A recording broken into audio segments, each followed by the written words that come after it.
Hello, everybody, and welcome back to Podcana episode 28. This week we have some updates in the meta as the metagame shifts. We have Ruby Amethyst making its way back into the metagame. Ruby Amethyst control. I mean, it's under a different guise, I guess, at this point. Doesn't look exactly like the old list. I mean, you have some lists leaning towards, more of the control version, some lists leaning towards more of the bounce.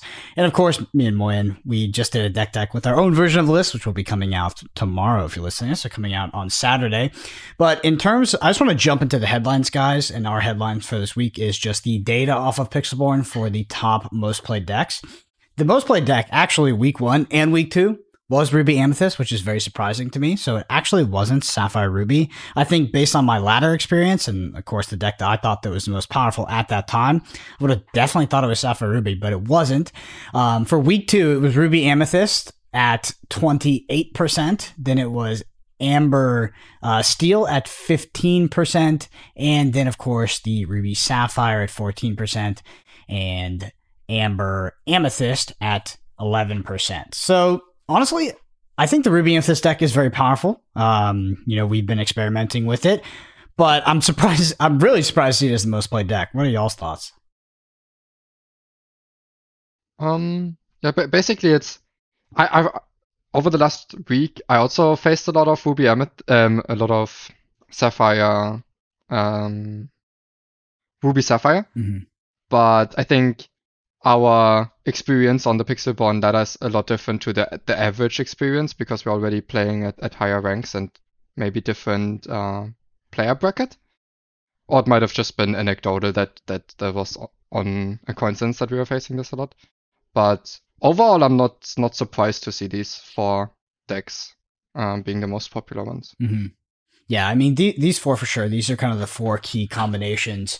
I just feel like, Ruby Amethyst has had quite the narrative now in chapter 2 because it definitely flew under the radar for me in week 1, but now in week 2 I'm like, okay, this might be one of the best decks.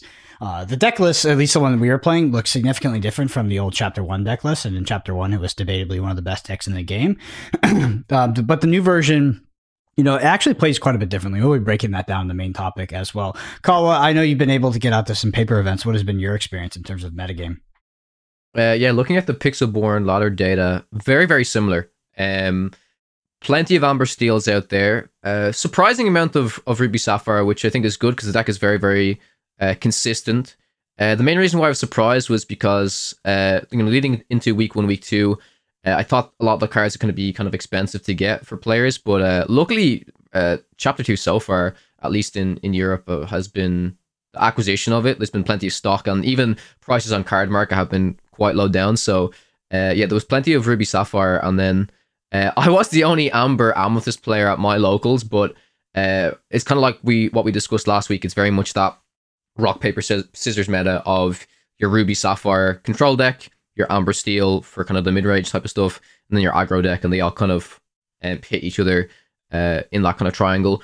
But yeah, Ruby Amethyst was present as well. My locals event on Saturday, I went with aggro. I 3-1. The only deck I lost to was Amber Steel, which I anticipated that was the deck I would lose to. I didn't play any Ruby Sapphire or any Ruby Amethyst, but I felt comfortable in that matchup as well. My partner brought Ruby Sapphire, and what was really funny was she was actually the only girl at the locals, and we thought she was gonna. There was a stage where I thought she was gonna go undefeated. She was just bodying everyone she played against. Beat Amber Steel, beat Ruby Sapphire in the mirror match. And then the final deck she faced, believe it or not, was Ruby Amethyst. It was the Ruby Amethyst that you guys have been playing. And yeah, unfortunately, she lost to it. It was just more consistent. It was faster, right? And I think if it's faster than Ruby Sapphire, it's going to get there. It got there with the Merlin Goats. Even the 1 copy of Spellbook was like super impactful. So very happy to see that a lot of the data that's represented here was the data that I experienced in paper tournaments so far. That's been our takeaway as well, is that Ruby Amethyst, at least the new iteration of the deck, is favored into Ruby Sapphire. And it's kind of one of the reasons you would play that deck.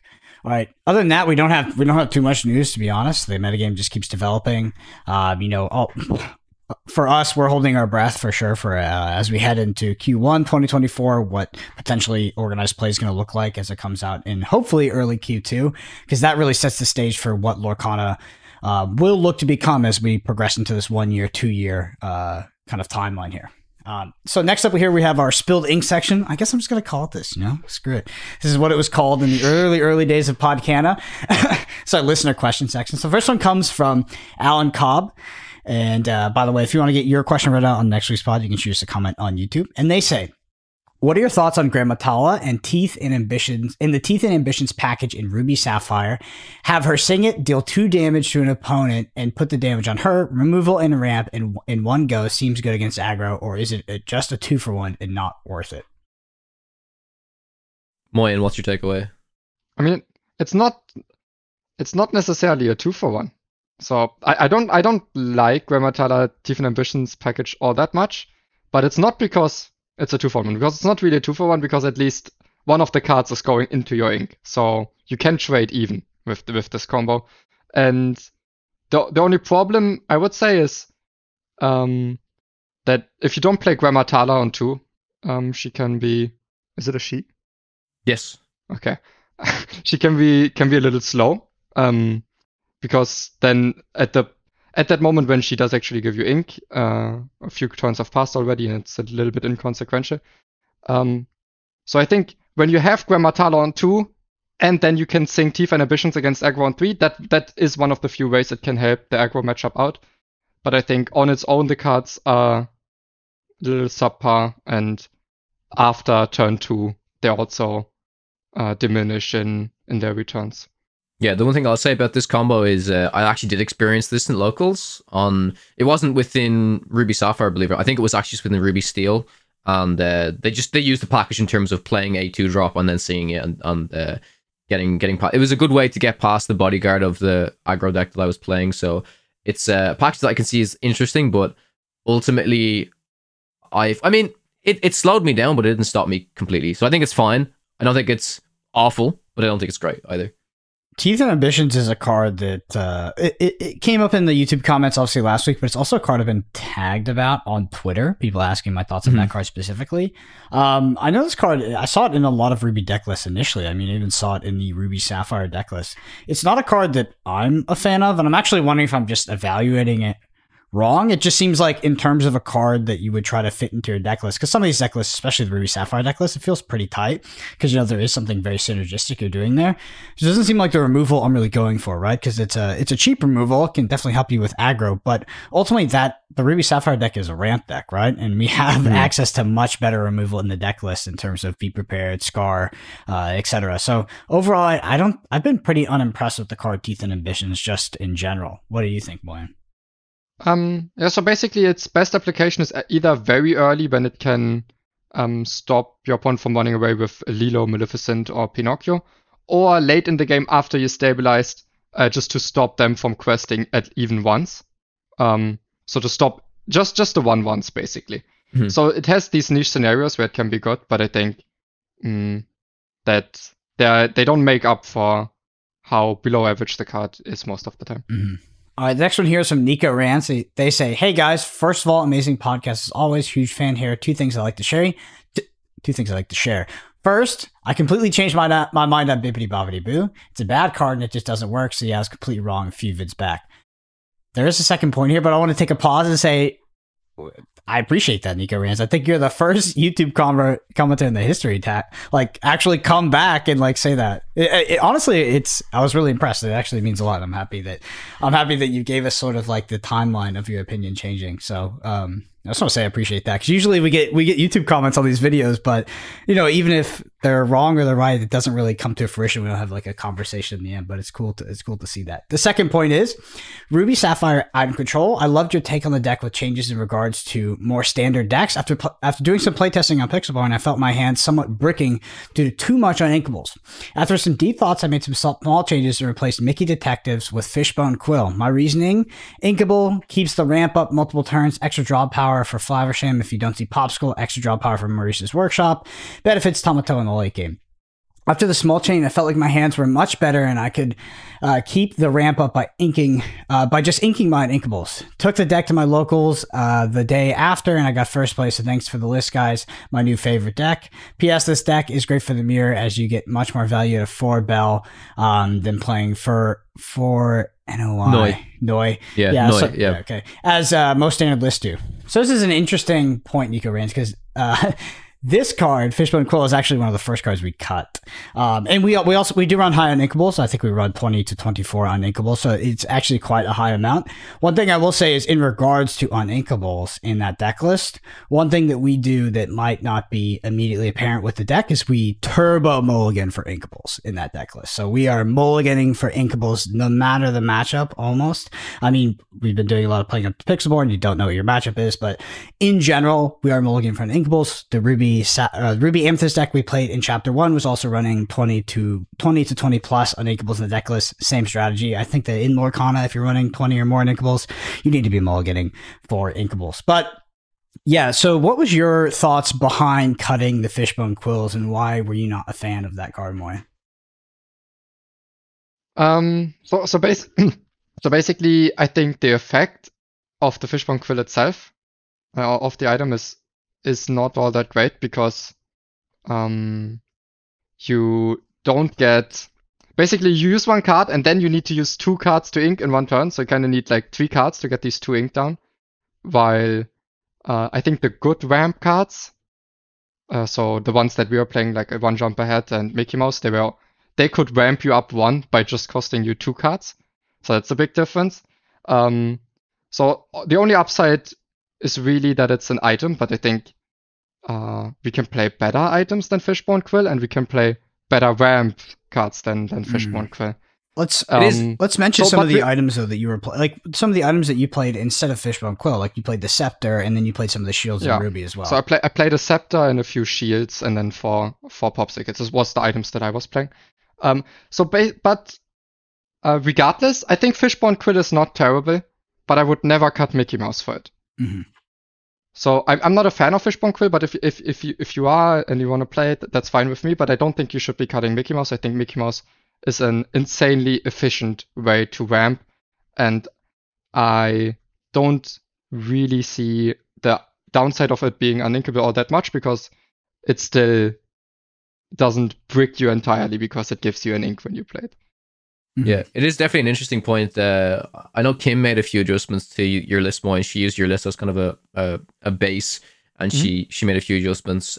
One of them was, I'm not too sure if she didn't cut all the Mickeys. She might have cut 1 or 2, or maybe she would have kept the Mickeys and added some in. But I know she added in 2 Winnie the Poohs, because she found that card was a different way of ramping. It's similar to Mickey Mouse, but obviously different, right? You get to choose the card rather than being the top of your deck, and then you also just get 2 lore out of it. So she said there were situations where she would have preferred Mickey, and then there was actually some situations where she would have preferred Winnie. So I think ultimately, from what Nico was saying here, yeah, I mean, if that type of ramp works for you, then that's great. I don't know if you feel like it works better, like you said, you feel like it works better because it synergizes more with items and stuff like that. I think that's really, really good.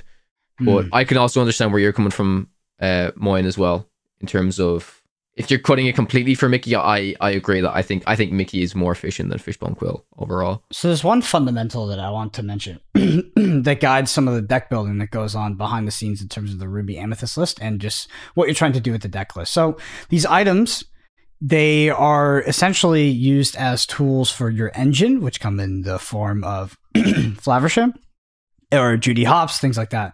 And you're basically getting rid of these items, right? So the less you pay for the item, if you're banishing it to draw 2 cards, technically the more value you're getting out of that exchange. And I would use that as sort of my first filter when looking at an item to potentially play in the deck, because I want the item to be as cheap as possible. Popsicle is like your dream item, right? It's like El Dorado. It costs 1, it draws an additional card, and you sort of free roll that exchange. But even things like Scepter is not particularly useful as an item when you activate the ability. Maybe Moyen disagrees, but like also the shields, like you were paying less for these items, so when you get to exchange them for card draw, you get a better value on an exchange. And I think that's one of the things that I look at first when considering what items to put in the deck. Do you agree, Moyen? Are you a big Scepter activator? Are you activating that? No, I'm okay. I also only play 1 Scepter. It's just occasionally so the thing is, it doesn't do all that much, and it doesn't do it all that often. But the thing is, it does it for free. Mm-hmm. It doesn't cost any extra ink. So I still really like the card, but yeah, it doesn't come up all that often. Yeah. All right. The next one here is from Boomer. They say, question for next time is pure speculation. In the first chapter, the item deck was meh, and now it's incredibly powerful. Action-based decks, except for songs, so not including songs, continue to be meh, but do you think that the next set we will see powerful additions that will make this archetype really good? This is a funny question in the context that like so much of set 3 has been, maybe spoiled, maybe not. I don't even remember when I saw it, to be honest, and we wouldn't discuss them anyway. But the action package is something I think was actually really hyped in the spoiler season, right? Because this is what works with like the beast stuff and all that. I have to remember what these cards do because they basically kind of become irrelevant since like spoiler season. But I think I think some of the cards that the action cards worked best with was like what was it? It was like Pete when he got extra attack, which you don't have to say it works with actions, right? Because that could just work with support. Once Pete gets a certain number of attack, he can quest for some more lore. And the big card that was advantageous to run in that deck was Improvise, which is give a character, I don't remember if it's +1 or +2 attack, and then you draw a card. But some of the other, like when you say action based decks, I think that's just using actions that are using cards that benefit from using more action. So for example, the Diver Minnie Mouse, Brennan, the evasive one, I think it's when you play 2 actions a turn, you get to quest for an additional lore, or you gain an extra lore or something like that. So that's an interesting archetype. But yeah, I don't know if there's gonna just be like a lot of supporting cards printed in the next set to kind of just like make that really good.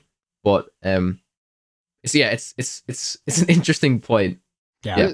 For me, I would say that it would be, so I don't know any of the new cards and I don't want to know any of the new cards, but for me I think it would make sense that at least in the future sets we also get this natural evolution of the card game, where maybe at the start it was set 1 was completely board focused, and now set 2 we have a few nice interactions and maybe a few nice items, and then at some point that we also get a few more actually efficient, powerful actions that also become part of the core game loop.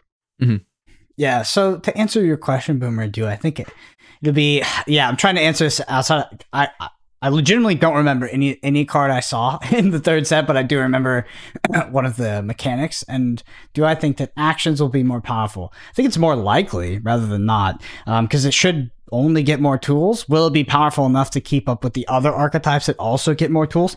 Maybe. I mean, I think one of the I don't know if you call it an archetype, but yeah, one of the archetypes in chapter 1 that was really powerful was evasives, but in chapter 2 it might be powerful again, but it would definitely be contextual in metagame, because chapter 2 has like so much evasive hate, and so many colors have access to evasive threats that they could actually tech into their deck to deal with it. Where in set 1, there was a lot of colors that just like literally couldn't do anything about it without running like vastly inefficient characters. So I think it's possible. And the last one here is from Citizen Flaba. They say, just left a review. The show is the best resource for competitive Lorcana. It's not even close.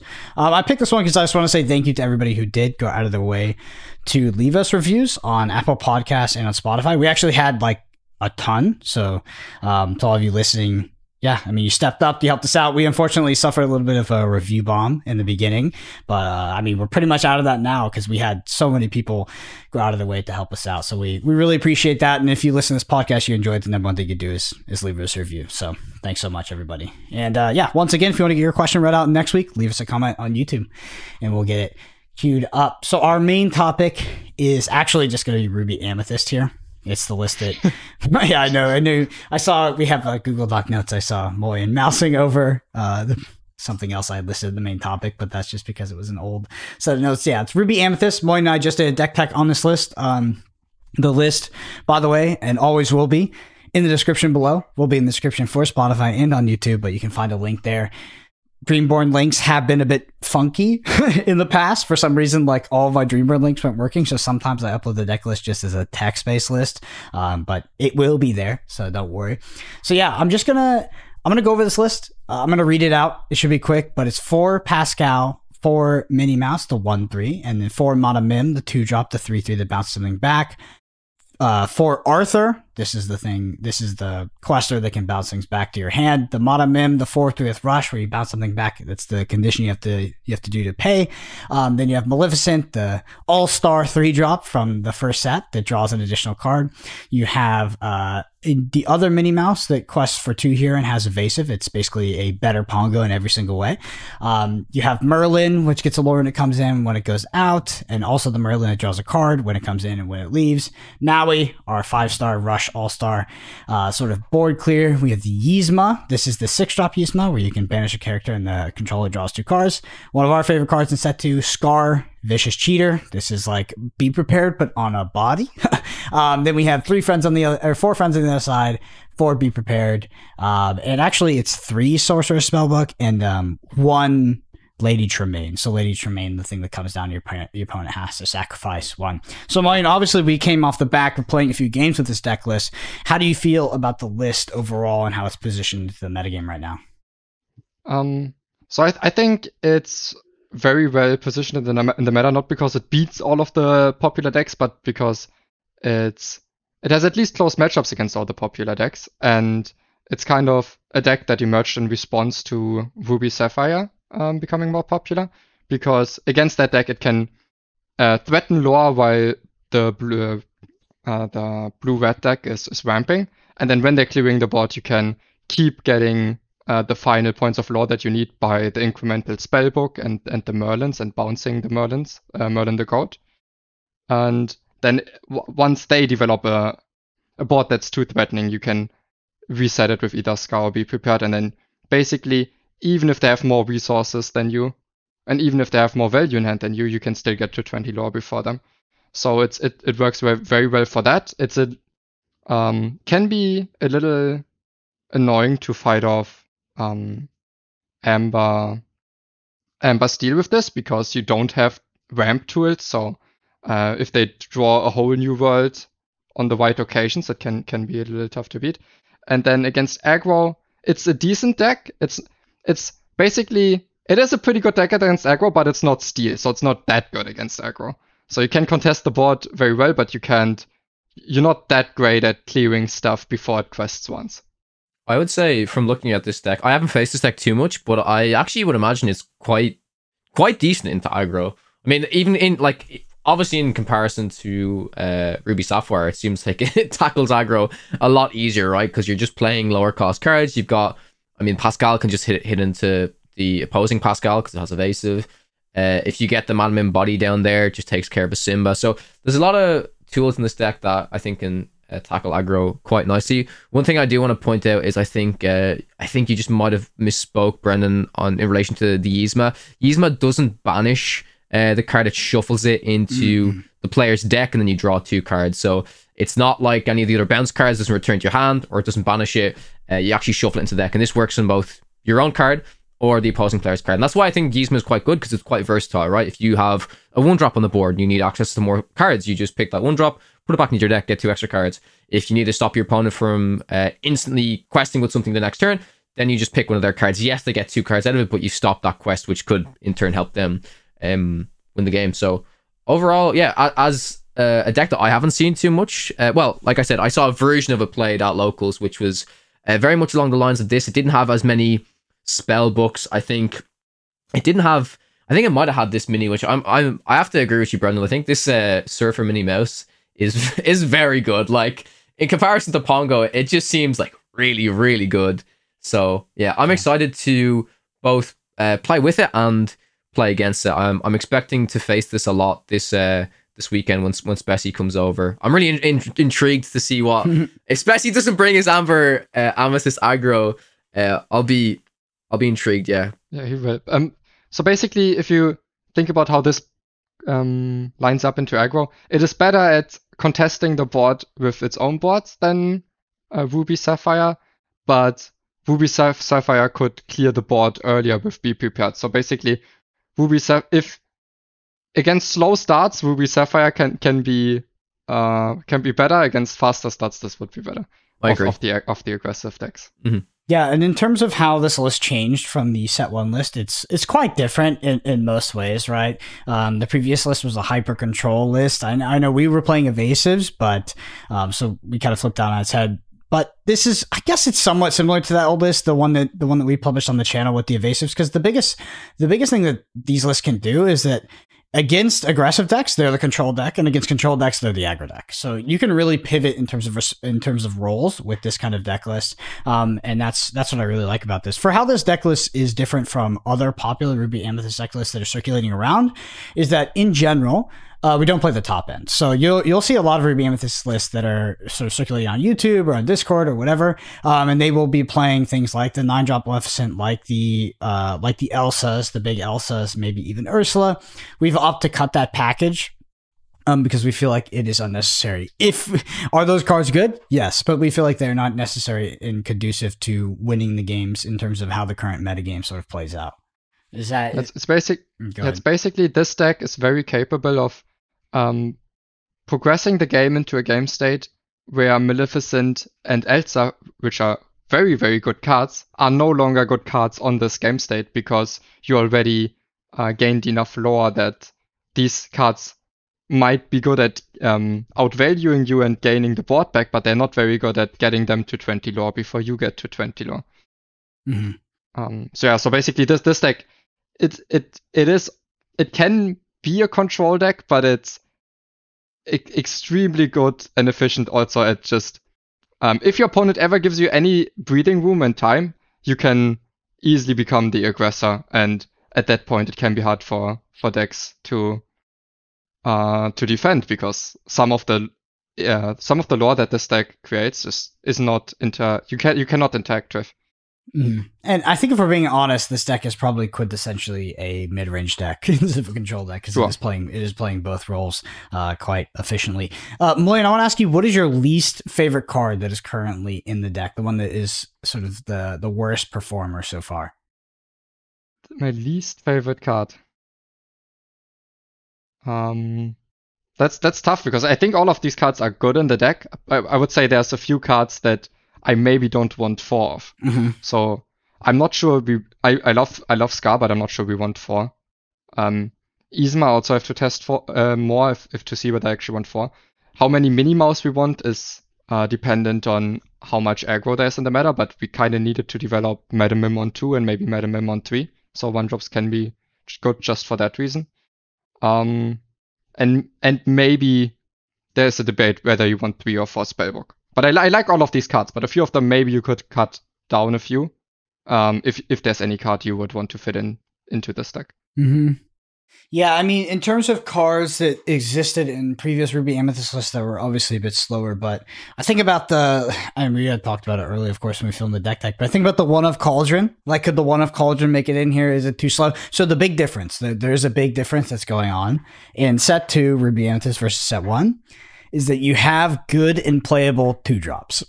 In set 1, you did not have great 2-drops. Your 2-drops are basically items. Now that you can Mana Mim on 2, that sort of changes the dynamic of, can we include something like a Cauldron in the deck? I still kind of want it, to be honest. Like, any deck that I'm playing that has 20 plus uninkables, like Cauldron can feel really, really good, because you are able to filter a bit more at the top of the deck.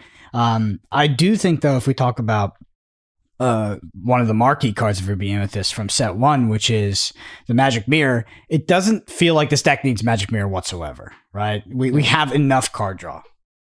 Yeah, I think the deck just got so many upgrades, as in, you don't need Magic Mirror anymore, because suddenly the card draw Merlin the Rabbit, mm-hmm. is so good at card draw that you no longer so reliant on card draw that you would need to include a less efficient card like Magic Mirror. In terms of removal, we have Lady Tremaine, Yzma, and Scar now, so we can actually afford to not play Maleficent and Elsa, even though they're very good, just because they come down a little bit later and the game might already be, it's not over, but it's kind of decided already at that point. And it's a lot better at contesting the board early. Maybe set 1 we were playing Rafiki to rush something down. Now we have an inkable Madam Mim, and I don't think we can afford to play 2-cost items in the deck, because basically the only reason we could afford them was that 2-cost cards were terrible set 1, and So we could afford to, at the turn where we wouldn't be doing a whole lot of anything anyways, we could afford to play the item, but now Madam Mim is so good that I would never put those items back into the deck.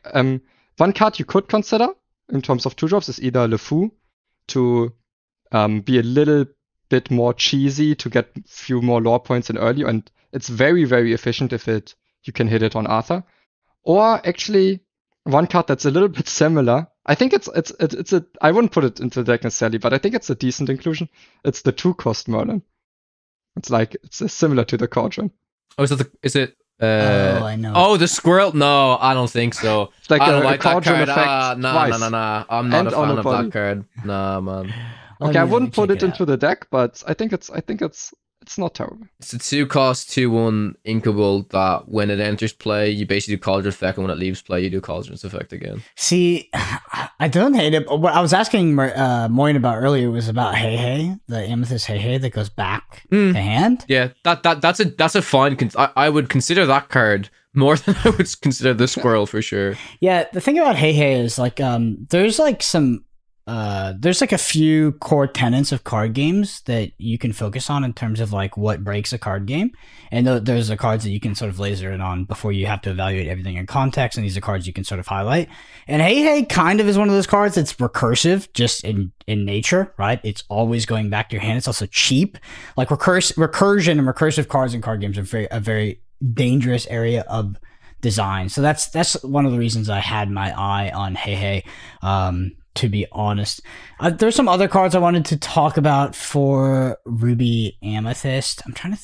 It just escaped. Oh, the Sorceress Spellbook. Actually, I just want to ask you. I asked you this earlier, but a very popular deck list in the metagame. Obviously, Ruby Sapphire. You play Sorceress Spellbook. Your opponent Judy hops it. Are you okay with that exchange?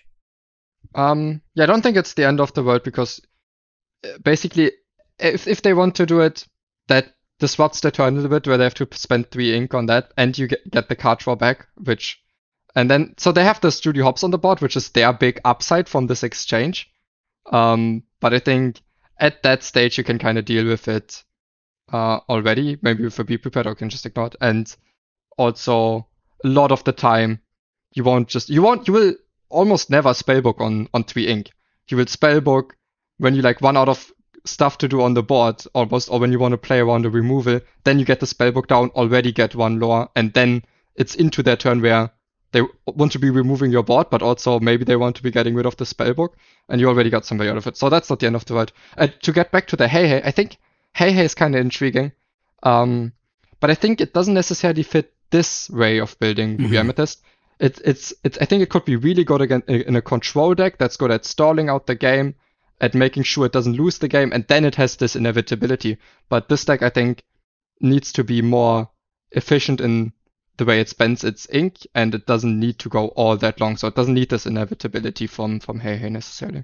I found Hey. Sorry, go ahead. No, you're good. I was gonna say. Yeah, no, I found Hey to be another interesting tactic to include against aggro, because it's a card that will constantly kind of come down and will keep kind of pinging off those small cards. And it's actually quite interesting because it is a recursive card. It didn't happen when I was playing in locals this week, but last week there is only one way to actually get rid of the card, and that is by discarding it when it's in their hand, because besides that it's just going to keep coming back. So it's funny that it's good against aggro, because it's like, let's say if we could rewind time to set 1, Ruby Amethyst early control mirrors, I mean, Hey would have been one of the best cards of the deck, because I mean, people you were having to be prepared like single card threats on the board, because that was just how that trade went. Because it was an attrition of resources game. Like Hey is a very good control card actually, because you just can't remove it in this game. So I mean, that's a card I have on my eye on for the future. One card I want to ask about is a card. Oh, go ahead before I just don't think it's good against aggro. I think it's too slow. Aggro doesn't care that much if you keep playing something that can next turn attack something that has already quested. It's not really how you beat aggro. Yeah, aggro they get the value in the bottom right, they get the lore, and then they don't care about that character anymore. They're like, their deck just like quest 20 from carry. The question is regarding Cusco. So Emerald, I think, has seen a bit of a fall off. I don't really see too many Emerald decks now, but we definitely included cards on our Ruby Amethyst decks in our control decks. So this, set two, this would include Sapphire, Ruby, to try and deal with Kuzco. Kuzco was a problem. We don't see much of it now. But if Kuzco came back into the format, would you consider playing something like Gaston, or do you think this deck list has enough tools to deal with Kuzco already via the Madame Mim? I think I would play more Lady Tremaine and then try to contest the board early so well enough that often enough I can Lady Tremaine the Kuzco. But because that's now a much better way to deal with Kuzco. So I would put that into the deck first. Makes sense. All right, I think that wraps it up for Ruby Amethyst. It's a very powerful deck overall right now. I think it's really well positioned. Like Moyen said, if you're looking for a deck list, a mid-range deck list that is very well-rounded, has game into everything, this is probably a really good pick for you. It doesn't have super polarizing matchups, and it's just a fundamentally powerful deck. That being said, I think the deck list is still being worked on, which is not a bad thing. Just means that there's definitely work to be done on this deck. So 2-3 weeks, it could come up with a more powerful deck list, but the one that we currently have here is definitely in a good position. All right. I want to hop into the next archetype we're going to talk about, which is the aggro list you sent me, Moyen. I think we might have mentioned it last week. I don't know if you tweaked the deck at all, but this is a Amber Amethyst deck list. How do you feel about Amber Amethyst right now as with the current state of the metagame? Because it's 1 week into development in Rise of the Floodborn is a significant period of time. Do you still feel that aggro is really well positioned? I know that this is pretty sure that this is the exact deck list you sent me last week, which is a bit contrary to other Amber Amethyst deck lists, at least previously, that were running just in time or cheating out that big 1/9. Your thoughts on this list? So I think this deck's completely crazy. Just because it means if you don't have steel in your deck, the best you can do is be somewhat close or even into this deck. You can never. I feel like I don't know that there is a deck that exists that would be favored into this without including steel. So it's extremely good in a field without a lot of steel, which also in turn makes steel much more powerful because it makes it a necessity if you want to be good against this deck. So yeah, I think this deck's really, really good. And then for countering this deck, you will have to figure out, okay, what do I pair steel with so that I'm also not just good against this deck, but also good against the other popular decks in the meta. Yeah, and this is the question that I had all weekend basically. So this is the not this exact list. I was playing the just in time version at my locals, and the whole time I was like, okay, if they don't have steel, I win. That's how confident I felt with the list, honestly. I was like, if I don't face any combination with steel, I will actually win the matchup. That's pretty much what happened. That is pretty much what happened. There was 2 changes that I made to the previous list. Those were I think we had 4 Maleficents. I think in this list that you have now, Moyen, yeah, there's no 3-cost Maleficents. I cut 2 of those and I put in the snakes because the snakes are so much better. The snake Madame Mims for bouncing stuff. I didn't actually do it in my locals, but someone suggested. The more I played Eudora, I thought she was okay, and most of the time she was ink. But a card I considered another just-in-time target, which I know is a card that is like, do we actually play just-in-time? It's a bit meh. Was the Fairy Godmother, the 5-cost Fairy Godmother legendary that when a card dies, it bounces back to the hand. And it also, so when Fairy Godmother quests, then whenever any of the cards challenge and die, they'll bounce back, and they'll also get Challenger +3. So it's a weird situation because yes, it still quests for 2, but in a rare situation where you might need to use some of your cards on the board to clear some bigger stuff, it can kind of work. You can reset. You can still get your cards back. I found that it was an interesting substitute for Eudora, but overall, yeah, I'm excited. I really want to play this version that you have here, Moyen, mainly because I feel like I'm a big fan of the Befuddle. I think that works really well. You just quest and then you can just bring it back.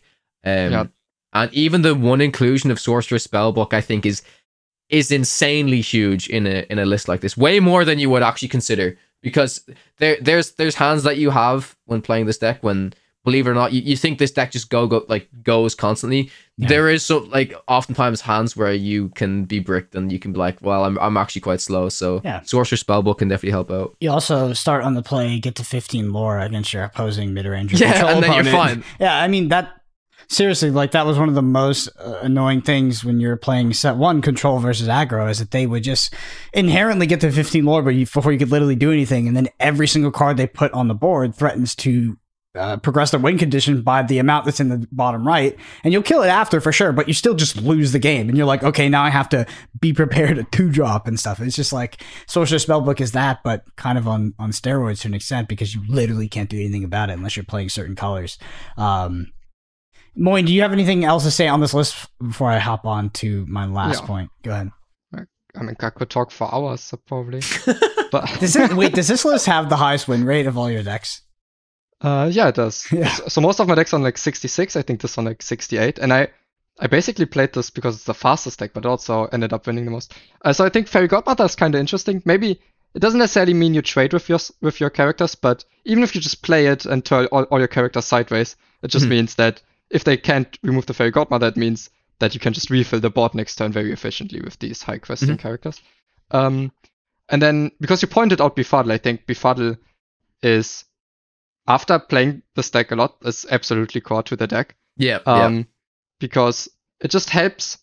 So it's not a good card in general, but in this deck, this little bit of tempo advantage can end the game as early as turn 2. Especially, so if you're going second, okay, that's not ideal, but it can help you stabilize tempo on turn 2, where they played a 2-drop, you return it, play a 1-drop. That's already pretty good and can help you win games going second. And especially if you can return a Simba and they thought their 1-drop was maybe safe behind it, maybe you can get a value trade off that wins you the game. But going first, this can make it so the game almost ends. Like, sometimes you're playing against some deck, maybe they miss their 1-drop, or maybe they don't even play 1-drops in their deck. Like, for example, Ruby Sapphire. Ruby Sapphire doesn't really play 1-drops. Maybe they contest the bot turn 2, but maybe not even then. So let's say you play a Lilo on 1, then they pass.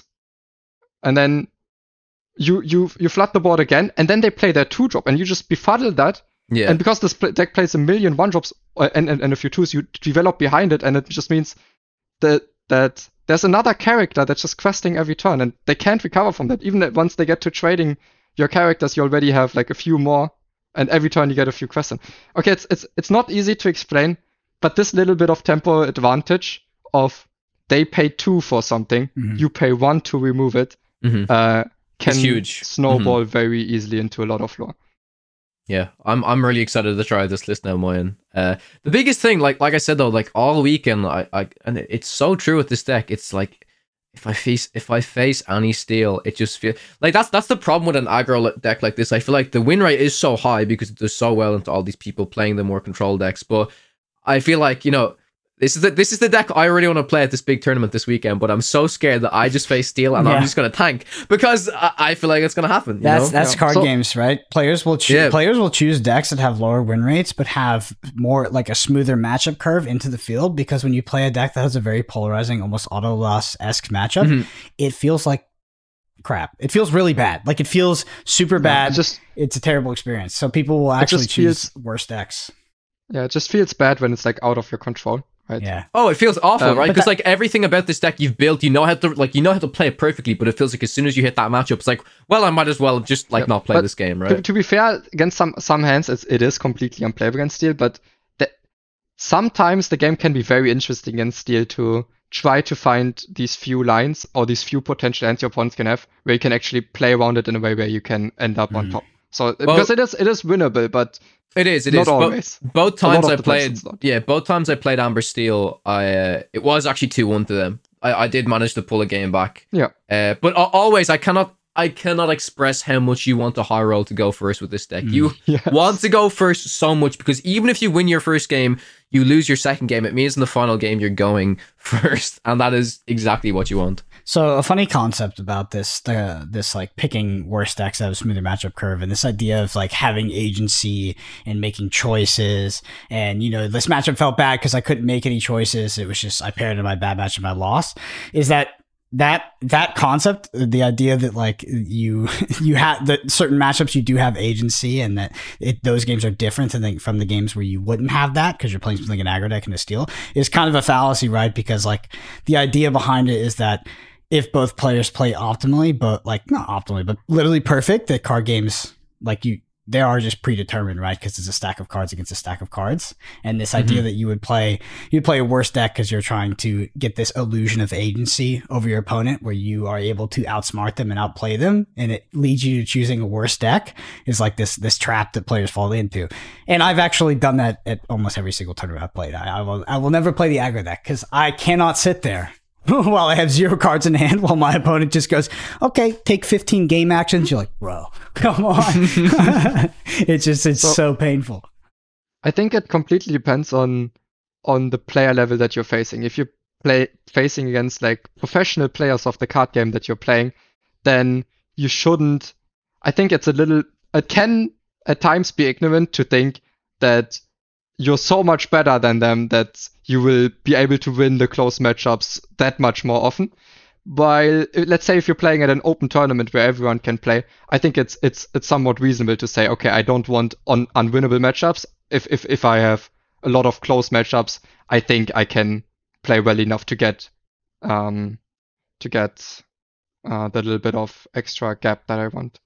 All right, so the last point I have, and this is, we already mentioned it slightly, but this is something that I think is coalescing in like all of our minds, is the future of the format, mostly in terms of the future of control. And I think all of us are looking for something regarding a steel-based control deck. Like that is the truth. We know that's the truth. Steel did get access to more card draw and Rise to the Floodborn, but it does feel like if you want to have the best control deck in Rise of the Floodborn, at least the best mid-range deck to an extent, you need to have access to that early board removal, that AoE board removal.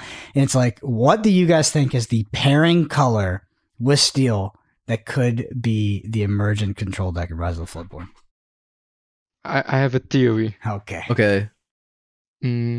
So it's not proven yet, and it will require a lot of work.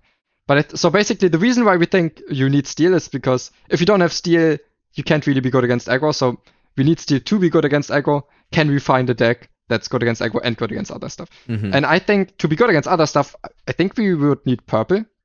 And then we need to be efficient early, and then we have the sense of inevitability and efficiency through the bouncing mechanic and the Merlin the Goat and Sorceress spellbook. So we can close out games that way against decks that can have more value than us. And we also have Steel, so that we don't lose to aggro because we can play Tinkerbell and Shift Tinkerbell and maybe grab your sword and stuff. So I think that is the pairing that could potentially, in theory, maybe be capable of that. It's just, it doesn't all line up that perfectly, and it's a difficult list to figure out. But I think maybe Amethyst Steel could be the answer. So let's talk about why Steel Amethyst was not as good in Chapter 1. It wasn't a sort of very popular control deck. And there's a few reasons, in my opinion. There's probably more that will escape me at this time. But the main reason is because Ruby, the pairing color that ended up being the sort of control pair with Amethyst, had access to AoE, like board removal in the form of Be Prepared, single target removal in the form of Dragonfire and Maleficent, to deal with pesky threats on board that had big butts. So like big butts in the late game are things like Elsa, Ursula, even Maleficent, and like Steel could not really deal with those, and it would get outvalued by that higher end curve. And Amethyst also couldn't really deal with it other than playing their own big butts. But then if you're playing as Ruby Amethyst, they could Be Prepared you and then deploy behind that, etc. But Steel Amethyst was theoretically a good control deck into other control decks because you were the only color that could blow up items, right? So if you're playing Amethyst Steel, your opponent's playing Ruby Amethyst, you could just beast all of their mirrors away and all of their cauldrons away, and you could have your own draw engine. The problem is like the actual card quality that came with Ruby Amethyst over Ruby Steel, I think edged that deck out a little bit more, and Ruby Amethyst matchups might have been a bit more clean overall. That being said, Steel has now gotten more card draw, it's gotten cheaper item removal, and I think Amethyst in general is no longer this like hyper control color. I mean, obviously Amethyst is part of it's an aggro deck as well, but it has more mid-range threats in the form of Merlin and this bounce package. So the concept, or at least the ingredients that go behind a Steel Amethyst deck, the sort of the quality of the cards you can put in that deck list to sort of formulate that game plan have increased drastically. So it might be possible now in set 2. So everyone stay tuned for next week's Deck Tech, where Brendan and Moyen play Steel Amethyst with the 9-drop Goofy. I'm calling it right now. It's Steel 9-drop Goofy. It's Steel something for sure. Because I mean, yeah, go ahead. But basically, where you went with your argument was like, because I feel like you didn't completely finish what you were going to say. It's like, whereas before you could only play other big butts or more big butts in your opponent and keep removing your opponent's characters, play your own characters to actually be able to get lore of them. Now there's lore that cannot be stopped. So before, no matter what you play, maybe they can be prepared it all away and Elsa the rest and then Dragonfire that. But you can play Merlin and you basically know it's giving you 2 lore. You can play a spellbook and you know in 3 turns you'll have created 3 lore with this. So the only way to stop that is if they get to 20 before you. So you turn the game into a race at that point. Yeah, this inclusion of these cards like Merlin and the Spellbook has it's taken the game to the next level, honestly. I mean, even when I played that aggro deck, I cannot tell you the amount of times when I got to like even 18, 19 lore, and I'm like, if my top deck is Merlin, I just win. And I wanted it to be Merlin so badly. It just shows you the power of those cards is just absolutely incredible. And go ahead. Yeah, just one more theory that I have that I need the listeners maybe to experiment with me is Steel Amber, but also with a sense of inevitability with the flute, with Sleepy's flute, where you can maybe get a win condition against these decks that can clear all your threats, but you will still start creating some lore every turn that they can stop. So it's not as efficient. You need to play a song on the same turn. It's not the same, but I think maybe Steel Amber is such a good deck in all the other departments that it can afford to play this, and it's something I want to try out, and I encourage you guys to try it. There's definitely levels of copium. Yeah, the flute is a funny card. I can see it working. To be honest, I could see it working. Yeah, me too. I'm keen to see. I do think that Steel is the future of Control. I really do.